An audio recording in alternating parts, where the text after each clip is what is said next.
It's now 7 p.m. and the Town Hall meeting for September 16th of the Bel Air Board of Town Commissioners is now in session. And I will call the roll. Commissioner Rutledge? Here. Good. Commissioner Rutledge is here through the magic of technology and is phoning in this evening. Commissioner Chismar? Here. Commissioner Taylor? Here. And Commissioner Chance? Here. Terrific. Okay, if you all stand and join me in saying the Pledge of Allegiance. I pledge allegiance To the flag of the United States of America and to the republic for which it stands, one nation, under God, indivisible, with liberty and justice for all.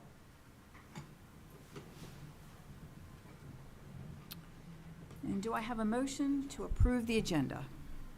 Yes, Madam Chair, I'd like to make a motion to approve the agenda for this evening's meeting, September 16th, 2024, for the Town of Bel Air Commissioners meeting. Thank you, Commissioner Chance. Do I have a second? Second. Thank you, Commissioner Taylor. Any discussion of the agenda this evening? No. All right, in that case, Mr. Thank you, Franks. Madam Chair. To approve this evening's agenda, Commissioner Rutledge, how do you vote? Aye. Commissioner Chismar, Aye. Commissioner Taylor, Aye. Commissioner Chance, Aye. and Chair Edding. Aye. Tonight's agenda is approved. Thank you. All right, moving on to the approval of the minutes. Do I have a motion? Yes, Madam Chair. I move that the minutes of the Board of Commissioners meetings held on August 27th, 2024 and September 3rd, 2024 be approved as submitted, including minutes for the following meetings. April 27th, 2024 Commissioners Work Session Open Meeting, August 27th, 2024 Commissioners Work Session Closed Meeting, and the September 3rd, 2024 Commissioners Town Hall Meeting. Thank you, Commissioner Chismar. Do I have a second? Second? Thank you, Commissioner Chance. Any discussion of the minutes? All right, in that case, Mr. Krantz, we're ready. There we go. Thank you, Madam Chair. This is the vote to approve the minutes for August 27th and September 3rd. Commissioner Rutledge, Aye, except I abstain on September the 3rd because I was absent. okay. Commissioner Chismar, Aye. Commissioner Taylor, Aye. Commissioner Chance, Aye. and Chair Edding. Aye. The minutes are approved. All right, moving on to new business. First, we have ordinance 833-24, amending Chapter 165, Comprehensive Plan and Development Regulations, Part 2, Zoning, Article 2, Administration and Enforcement, Section 165-17, Economic and Community Development Commission regarding membership. Do I have a motion? Yes, Madam Chair. I move that ordinance number 833-24, amending Bel Air Town Code, Chapter 165, Comprehensive Plan and Development Regulations, Part 2, Zoning, Article 2, Administration and Enforcement, Section 165-17, Economic and Community Development Commission regarding membership, be received by the Board of Town Commissioners. Thank you, Commissioner Taylor. Do I have a second? I'll second. Thank you, Commissioner Chismar. And now, Mr. Krantz. Thank you, Madam Chair. This is a fairly simple ordinance, I would say, along the lines of housekeeping of our town code. A inconsistency regarding the ECDC membership was discovered in section 165-17, which fails to mention that the ECDC, Economic and Community Development Commission, shall consist of an odd number of members, but not fewer than 5 nor more than 9, which is outlined in section 10.5 of the town code. So the ECDC membership terms are outlined in section 10.5, and references to the terms will be removed from section 165-17. So it will read consistently on both sections of the code. And that is essentially aligning 165-17 with section 10.5. There's not much else to explain other than that. So Thank staff recommends the acceptance of this ordinance, and a public hearing would be scheduled for Monday, October 7th. Thank you, Mr. Krantz. Housekeeping was the word that came to my mind on this one. Any questions or comments from the commissioners? No. And there being no members of the public here, I think we are finished, and Okay. we can move on with the vote. To vote to receive ordinance 833-24, Commissioner Rutledge, Aye. Commissioner Chismar, Aye. Commissioner Taylor, Aye. Commissioner Chance, Aye. and Chair Edding. Aye. Ordinance 833-24 is received, and a notice for a public hearing will be sent out and scheduled for Monday, October 7th. Thank you, Mr. Krantz. Thank you. Next is the contract for construction phase services for the Shamrock Road Sanitary Sewer Pump Station Upgrades Project. Do I have a motion? Yes, Madam Chair, I move that the hourly labor rate bid for KCI Technologies, 1354 Marrows Road, Suite 100, Newark, Delaware, 19711, as provided to and accepted by Howard County Government under the contract number of 4400004866, be utilized by the town to enter into a contract to oversee the construction phase of Shamrock Road Sanitary Sewer Pumping Station in the amount not to exceed $41,000, be accepted by the town Bel Air Board of Town Commissioners. Thank you, Commissioner Chance. Do I have a second? Second. Thank you, Commissioner Taylor. Mr. Klein? Thank you, Madam Chair. KCI Technologies developed the design specifications plans for the Shamrock Road pump station upgrades, which served as the basis for the project bidding process. The contract for the upgrades was awarded to Conowigo Enterprises of Hanover, Pennsylvania, and approved by the Town of Bel Air Commissioners at their September 3rd, 2024 meeting.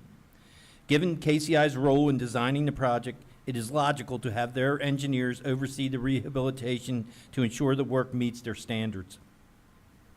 The town has the opportunity to piggyback on the pricing secured by Howard County government under contract number 44004866.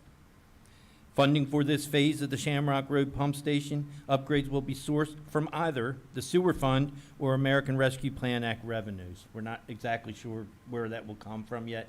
It's there, we're just not sure which account it will come from. As part of this phase of the project, KCI Enterprises will handle the pre-construction meeting. They will review required shop drawings submitted by the contractor and respond to requests for information.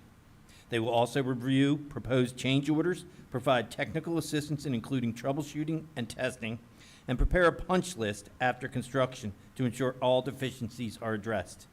Additionally, KCI will attend monthly progress meetings and collaborate closely with town staff to ensure a high-quality rehabilitation project. Staff recommends the hourly labor rate bid of KCI Technologies as provided to and accepted by Howard County government be utilized by the town to enter a contract to oversee the construction phase of the Shamrock Road Sanitary Sewer Pumping Station in an amount not to exceed $41,000, be accepted by the Bel Air Board of Town Commissioners. Thank you, Mr. Klein. Any questions for Mr. Klein? Yes, Mr. Klein, on this one, they're overseeing the actual work, is that correct? So they're kind of like the supervisor, That is exactly right. On a contract like this, it is a little more technical than we're used to in town because of all the testing, the pumpings, and all that, technical stuff. So we bring them in and they make sure that everything is done properly the way they designed it. In addition, the Maryland Department of the Environment requires that a project such as this, dealing with sanitary sewage, is signed off by a professional engineer. So that's another reason why we go this route. I was talking to Mayor the other day and explained that on the Thomas Run Road project that you all approved earlier this year, that's something that we can do in-house, oversee that construction. We're able to build sidewalks, build roads, and things of that nature, and we could oversee that type of thing. So it's not necessary for us to go out and hire someone different. But on this one, we feel much better going in that direction. It just protects everybody's best interest. so with for the amount of 41,000, not to exceed 41,000, what's the projected, how much wiggle room is in there for, Yeah. the unexplained, the stuff that can happen? And I really think that it's going to be under. I think we're going to require less than what they've actually proposed. And we're going to use that to our advantage, and we're able to. So if we feel that we could substitute like a meeting or two where they don't have to come in for several hours because we've already handled that matter, we're not going to have to sit there and pay for it. So the real price was, I believe, $40,000, and I just upgraded it to 41. So I don't at this time anticipate that it'll be more than 41, and hopefully it'll be in the 30s. Okay, thank you. Yep. Any other questions from the board? No? And there being no members of the public present, we are ready for a vote. Mr. Krantz. Thank you, Madam Chair. This is for the vote on the contract for construction phase services for the Shamrock Road Sanitary Sewer Pump Station. Commissioner Rutledge, Aye. Commissioner Chismar, Aye. Commissioner Taylor, Aye. Commissioner Chance, Aye. and Chair Edding. Aye. Contract is approved. Thank you, Mr. Krantz. Next up is the appointments to the Board of Election Judges. Do I have a motion to move into closed session? Yes, Madam Chair. I move that this portion of the meeting will be closed under the provisions of the Maryland Open Meetings Act, General Provisions, Article 3, Section 305B1. The topic of discussion will be to discuss the appointment of officials to the Board of Election Judges. The reason for closed session discussion of the above topics will be because public discussion of candidates' names, qualifications, experience, and background could discourage people from volunteering for public service or compromise their privacy rights. Thank you, Commissioner Taylor. Do I have a second? Second. Thank you, Commissioner Chance. Mr. Krantz? Thank you, Madam Chair. This is to the vote to move into closed session to discuss appointments to the Board of Elections. Commissioner Rutledge, Aye. Commissioner Chismar, Aye. Commissioner Taylor, Aye. Commissioner Chance, Aye. and Chair Edding. Aye. Okay, it is now 7:11. We'll be moving into closed session, and the board shall return to open session shortly. Thank you.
Aye. Commissioner Taylor, Aye. Commissioner Chance, Aye. and Chair Edding. Aye. Okay, it is 7:39, and we are back in open session. All right, and we do have our one member of the public returning, and then we will move on with our motions to appoint. All right, welcome back, Mr. Kane. We're in open session. Do I have a motion for the appointment of Wendy Ribbons to the Yes, Board of Election Judges? Madam Chair. I move that the appointment of Wendy Ribbons for the Bel Air Board of Election Judges for a term of 4 years, effective immediately, be approved by the Bel Air Board of Town Commissioners. Thank you, Commissioner Taylor. Do I have a second? I'll second. Thank you, Commissioner Chismar. Any discussion of Ms. Ribbons, who is certainly a fine addition to the board? I'm so happy that she's agreed to continue to serve. No? All right, Mr. Krantz?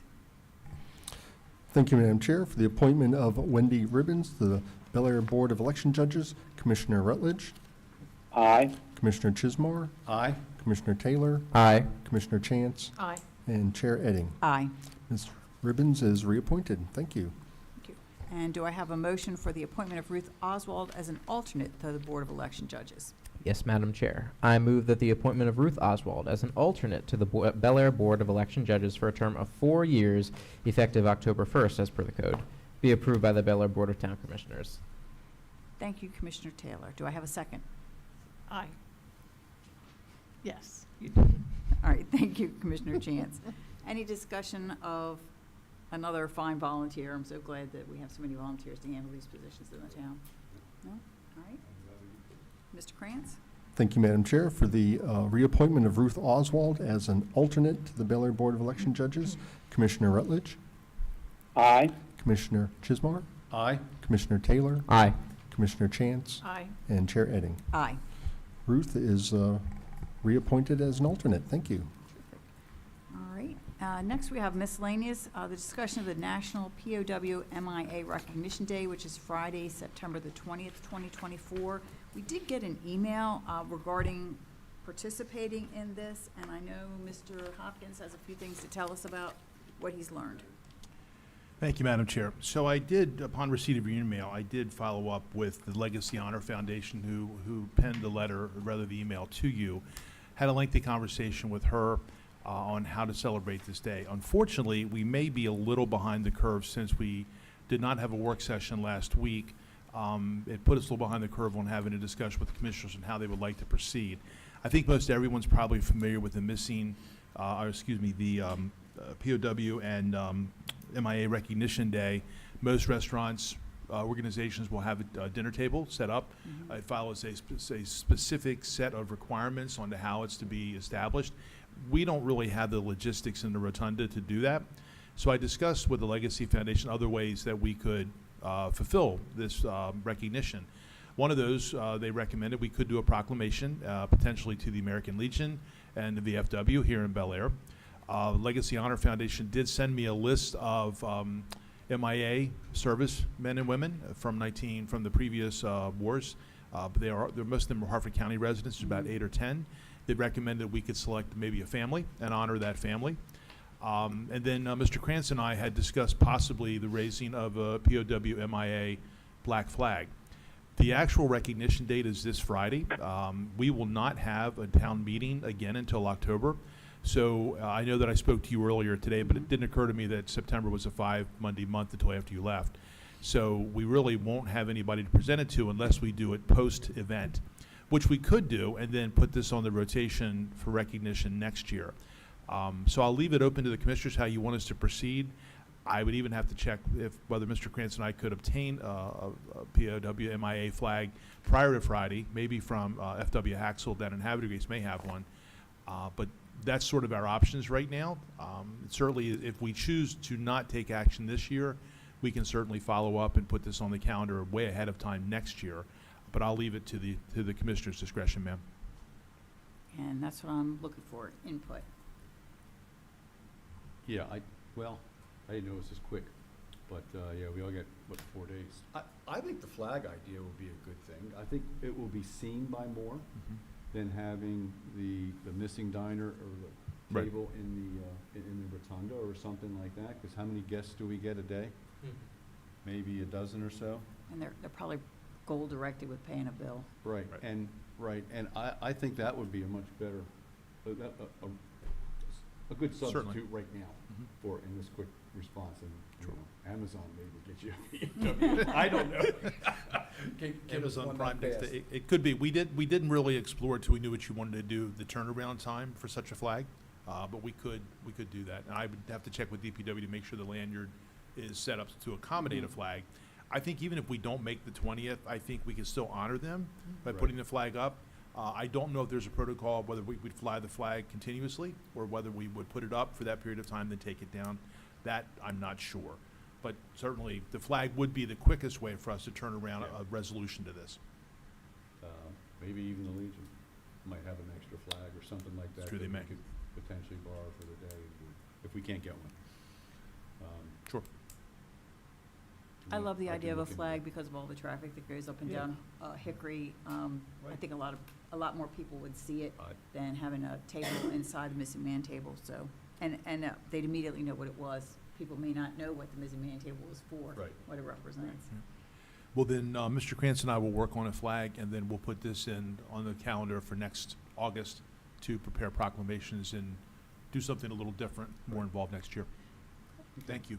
Great. I know that David was going to be away. Is he still on vacation? I'm wondering if there's something we can post on He- our Facebook page and/or the town website?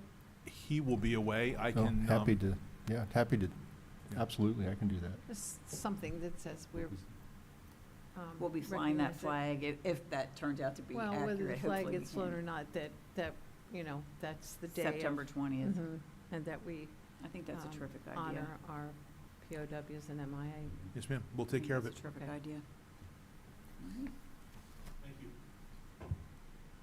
And next, we have a discussion of the Maryland State Board of Elections municipal update from Mr. Krantz. Thank you. This is just that, just an update. Let's see, before Labor Day, I had gotten a phone call from the Harford County Board of Elections. And they had mentioned to me that there was some scuttlebutt, for lack of a better term, that they might not be permitted to help us as a municipality with the election going forward. And I thought, oh, well, give me a ring back when you know for sure what's going on. So the day after Labor Day, my little note in my calendar reminded me to call up, and they again confirmed, Harford County Board of Elections confirmed that at the direction of the State Board of Elections, that they were not to be aiding with municipal elections going forward. So needless to say, I fell off my chair because we've been relying on the Harford County Board of Elections to borrow their equipment, the scanners, the electronic poll books, as well as their protocols and procedures the day of the election. They also aid us with the printing of our ballot. They aid us with the printing and the distribution of the absentee voter applications, as well as the absentee voter forms themselves and the chain of custody that goes along with it. Of course, the provisional voting the day of the election. So just a tremendous mountain that the town of Bel Air, that myself as town clerk would have to climb if we were required to recreate all of that without having their assistance. So, number one, I want to most importantly to impress upon you that I can't thank Harford County Board of Elections enough for their assistance that we've received literally for decades. For decades prior to my starting this job in 2013, they had aided the town of Bel Air. My predecessor, Joyce Oliver, impressed upon me when I was hired. Harford County Board of Elections is our partner. They're always there for us, and it's been a tremendous, tremendous partnership that we're very grateful to have, because they are our Harford County resident election experts. They ensure everything goes smoothly. They ensure every vote is counted. They ensure the confidentiality as well as the integrity of the voting process.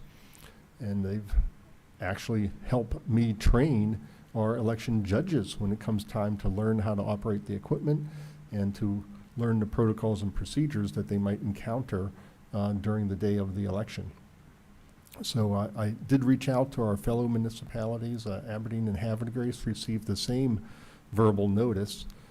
And then we also reached out collectively to Maryland Municipal League, who scheduled a phone call, I believe, with the State Board of Elections. And I heard back the following Monday from Maryland Municipal League, and they suggested that there may be some wiggle room there in terms of continuing to help the municipalities going forward.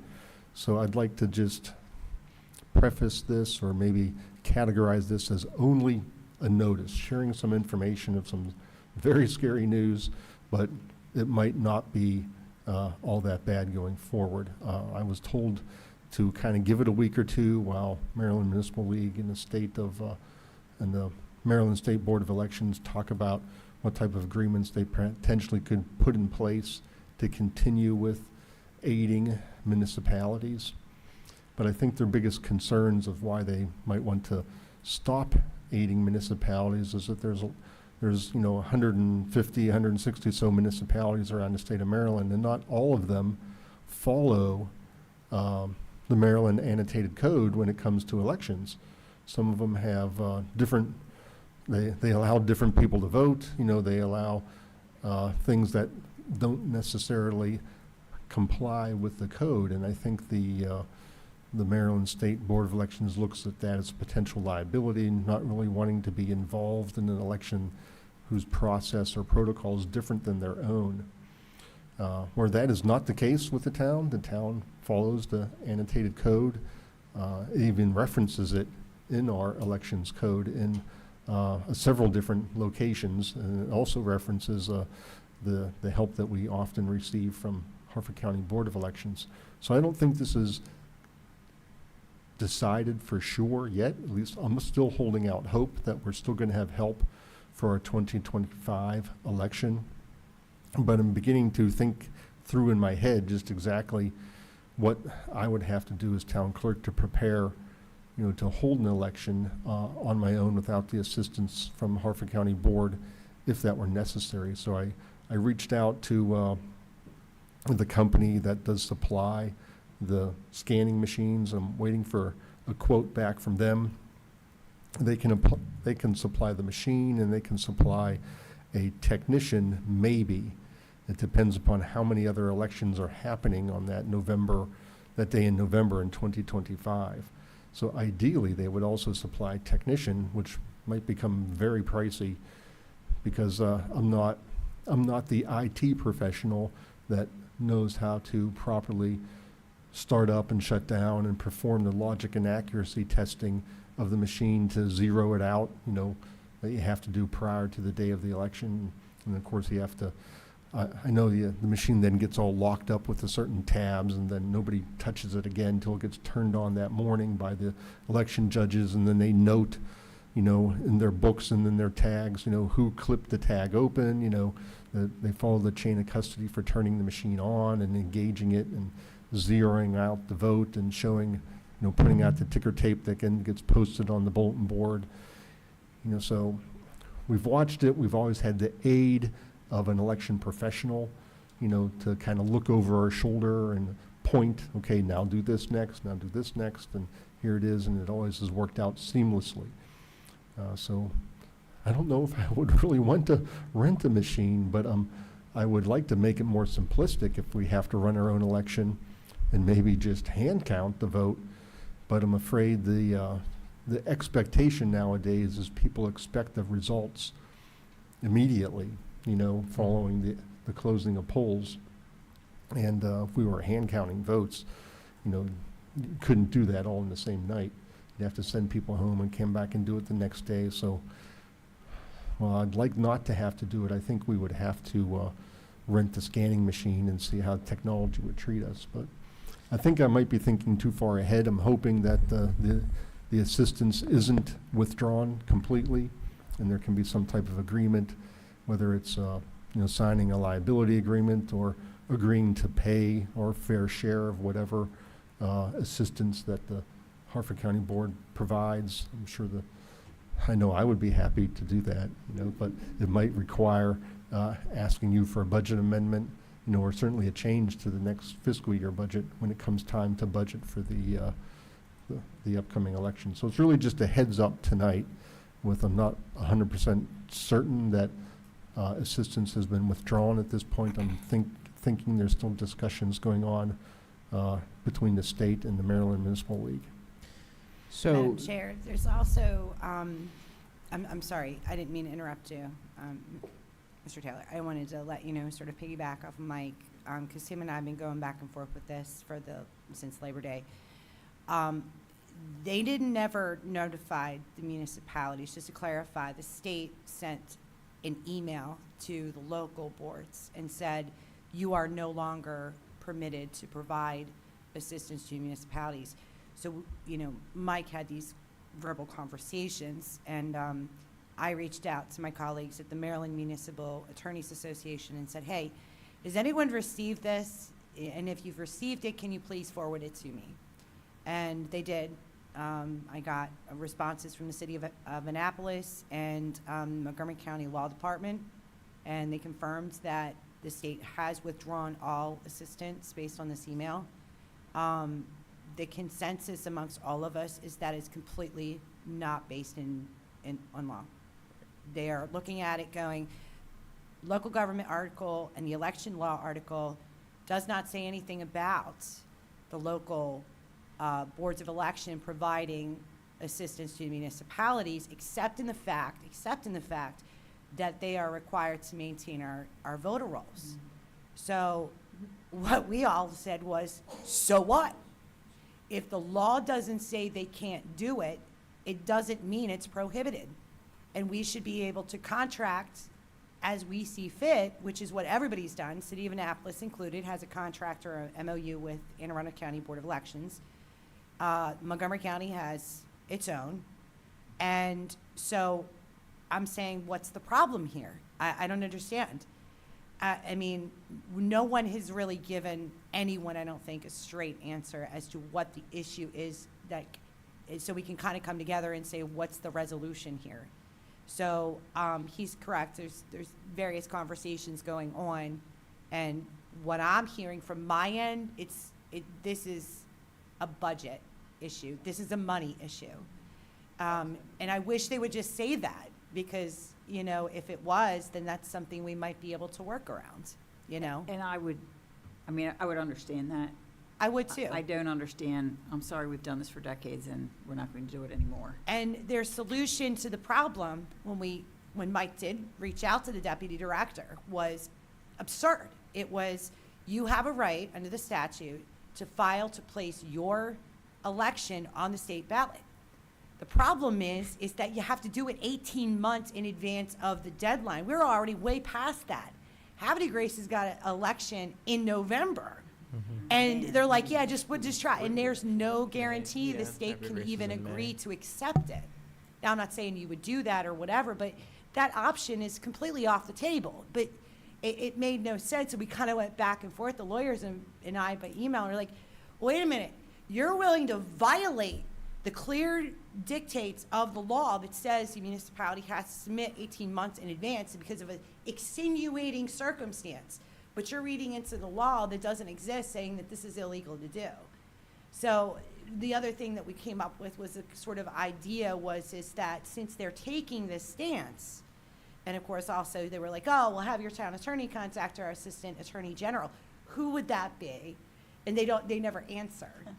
So what a couple of us had talked about doing was a bunch of us sort of banding together and submitting a request for a written opinion from the Attorney General and saying, tell us if this is illegal, because we can't find any basis, and this is their position.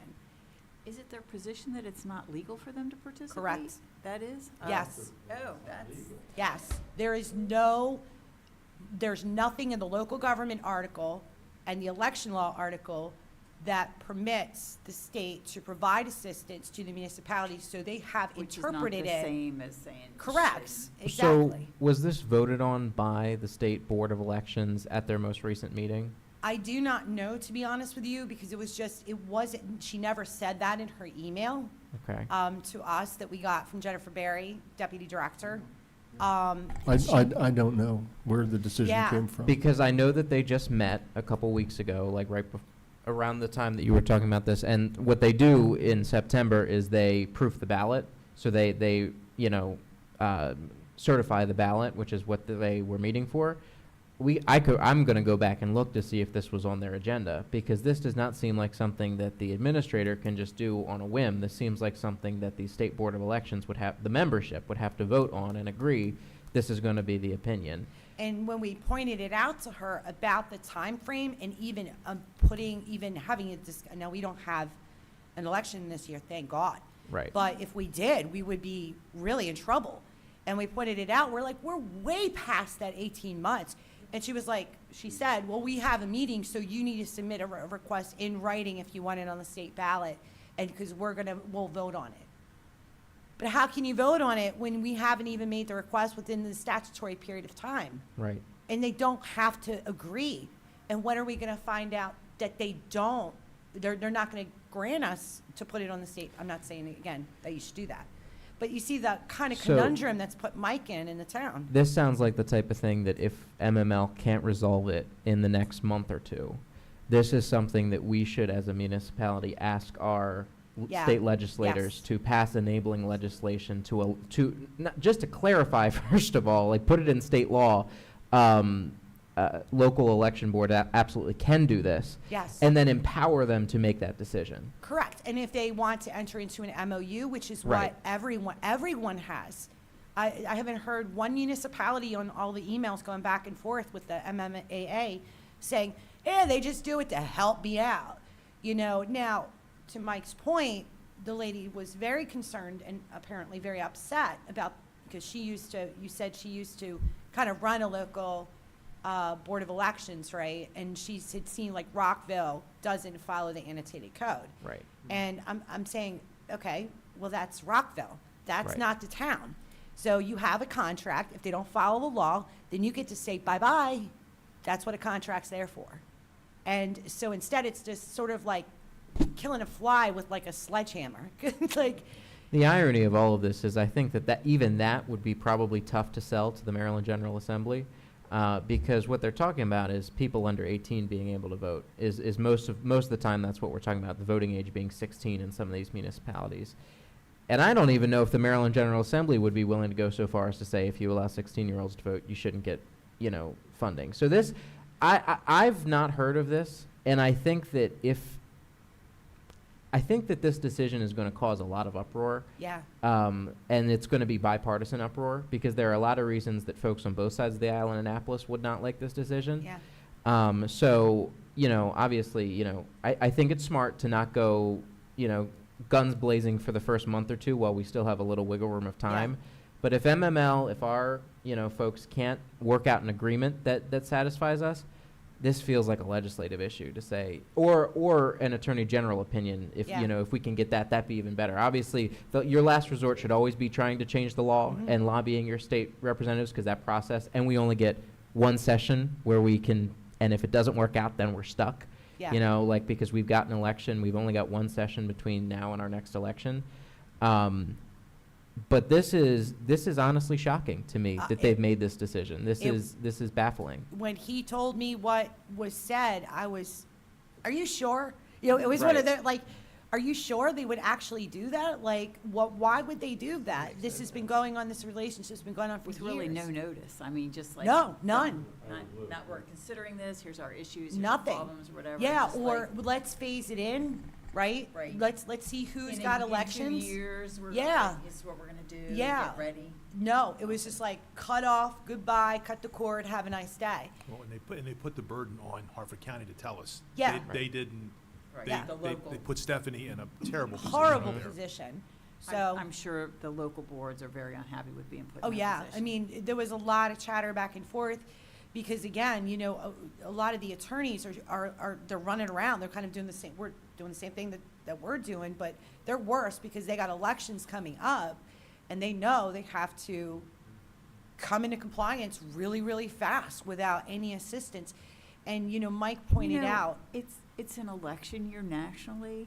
I mean, and all this stuff in the press about problems with elections and machines and like, it is just terrible to do that. I know. With very little notice I know. to small municipalities that Correct. do not have an unlimited budget and just, have never had to develop the skill set Yeah. to do that. Yeah. To risk that then we're gonna have those kind of problems in our local jurisdictions. Exactly. It's just terrible. Exactly, and the town has always followed whatever the Harford County Board of Elections told them to do. The guidance that the Harford County Board of Elections has provided the towns over the years has been invaluable, and whatever they said went. I mean, our Board of Election judges ran it, but if there was a question and they said, no, this is how you handle it, they handled it that way. And so to have all that pulled, and now you're just kind of left adrift with no notice is horrible. I totally agree. So we're going to follow back up when I come back from vacation, right, to see if you heard back. And Yeah, I do want to say that, again, I don't believe there's anything in the annotated code that requires our local board to help us. So we've literally been a benefactor of their generosity for decades, because I think they could just say, I'm sorry, I can't help you this year, and that would be that. So I do want to impress upon everyone that I'm internally grateful for their assistance, and I hope to be able to continue to receive it going forward, because they truly are the resident election experts. And if it is an eventuality that we cannot rely upon them for the assistance like we've had over the last few decades, I would hope that I would have more than just the 1 year notice. I know 1 year sounds like a lot of notice, but with everything that we'd have to create in terms of rules and procedures and protocols, that we really rely on following the ones that are already developed at the Harford County level. It's a mountain for a small clerk's office to climb in a short period of time. So it might even become a staffing issue for us if I would have to always run my own election and be prepared for every eventuality that a poll worker or an election judge might face on the day of the election, and all the protocols that go along with preparation and chains of custody for the equipment and machines and the technology and all that. So I'm very, very grateful, and I hope this gets resolved with at least additional notice, if not continued assistance. I think Mike and I agree that we hope we come back in like a month and say, it's all worked out. We're just status quo. Yeah. It may be of some interest to learn, and we'll see what happens, that tomorrow, Tuesday, September 17th, the State Board of Elections is meeting for an emergency closed session, the topic of which is to receive legal advice. So Imagine that. we will see what happens. That may or may not be related. I just went on their website to see when their next meeting was. But so hopefully we do get some clarification in the coming days. Yeah. I mean, they got to be a little bit more reasonable than that, than just say no, so. Just keeping you in the loop. We appreciate it. Thank you. And I agree, a year is no notice for the mountain we'd have to climb to recreate this and to be prepared to run a clean election that has no questions. And that's the kind of election we've always had, and that's the kind of election we should always have. It's just terrible that they've done that to you. All right, anything more on the election debacle? All right, and then we'll move on to public announcements. Tomorrow, you can attend one of the many events happening until September 30th as part of Arts Across Hartford. There will be a living history performance with Colleen Webster as Georgia O'Keeffe, the mother of American modernism, in the Armory. The show is free and starts at 7 p.m. with the doors opening at 6:30 p.m. The annual community collection event, which the town puts on in partnership with the Bel Air Lions, Harford County Government, and Harford County Public Schools, is happening this Saturday, September 21st, from 8 a.m. until noon in the Bel Air High School parking lot.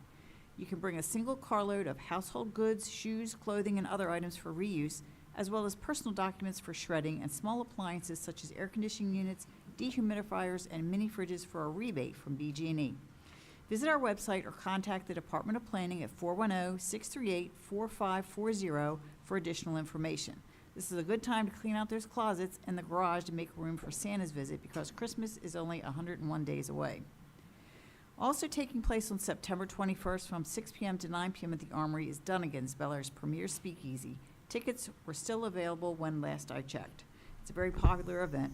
Madam Chair, Yes, ma'am. if I may interrupt you for just a moment, that Absolutely. event has been postponed until spring. Oh, I am glad that you told me that.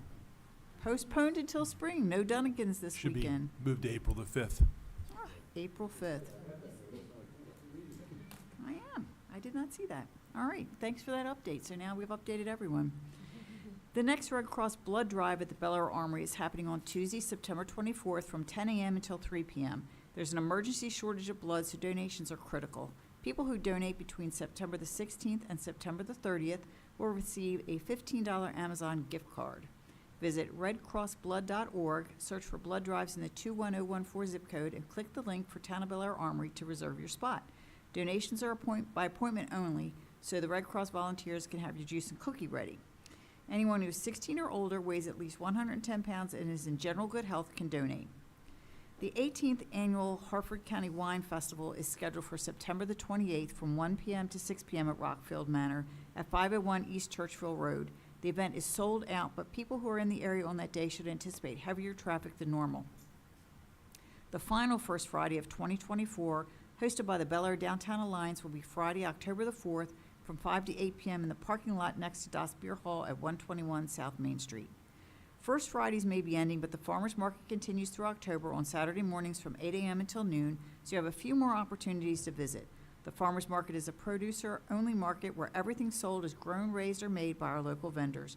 You can find the farmers market at 2 South Bond Street in the parking lot of the Mary Ristel Multi-Service Center, better known as the District Court. The Board of Appeals will meet tomorrow, Tuesday, September 17th at 6 p.m. in Town Hall. The Cultural Arts Commission will meet Wednesday, September 18th at 4 p.m. in the second floor conference room at the Bel Air Armory. The Committee for Seniors and Citizens in Need will meet Wednesday, September 25th at 8:30 a.m. in the Community Meeting Room on the Police Department side of Town Hall. The Historic Preservation Commission will meet Thursday, September 26th at 6 p.m. in Town Hall.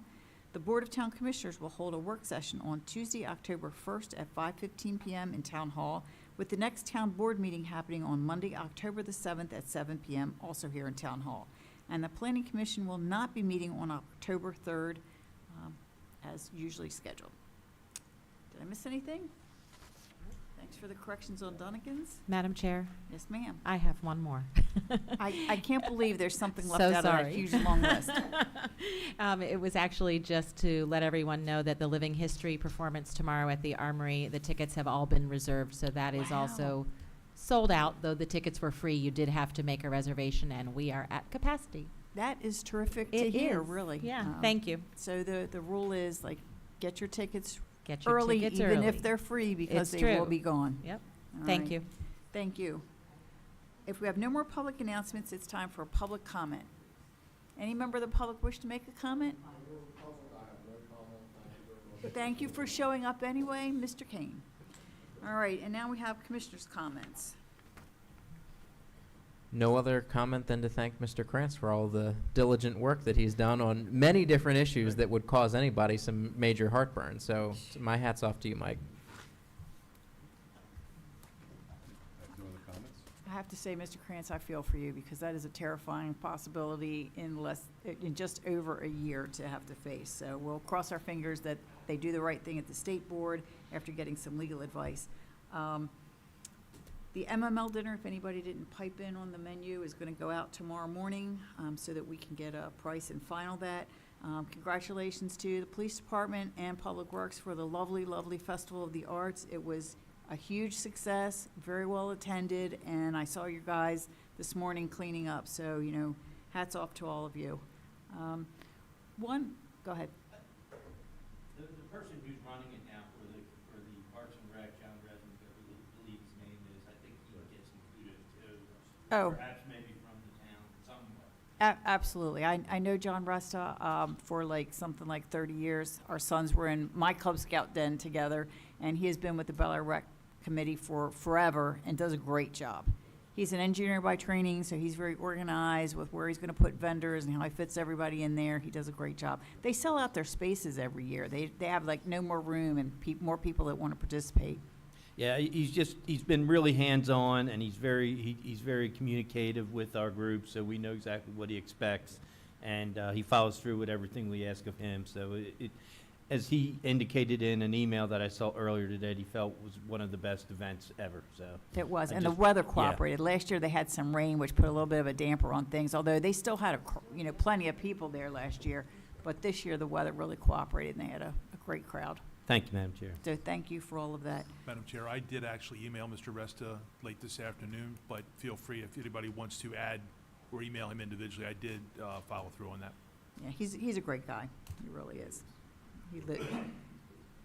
The last thing was, I would like to have on the next work session, a discussion of the sign issue that came up last week. What is a sign? For us, I know Mr. Small and I talked last week, and he has put out feelers to the county and Havertide Grace and Aberdeen to see how they handle those kinds of things, where contractors have materials on site that they use for safety or for building materials or whatever. Everybody brands everything now. They print their name on, everything they can. And generally speaking, if it's got written words on it, we treat it as a sign. But we're going to take a look at that and see what everybody else is doing, just to make sure we're headed where we want to go. Anything else? In that case, do I have a motion to adjourn?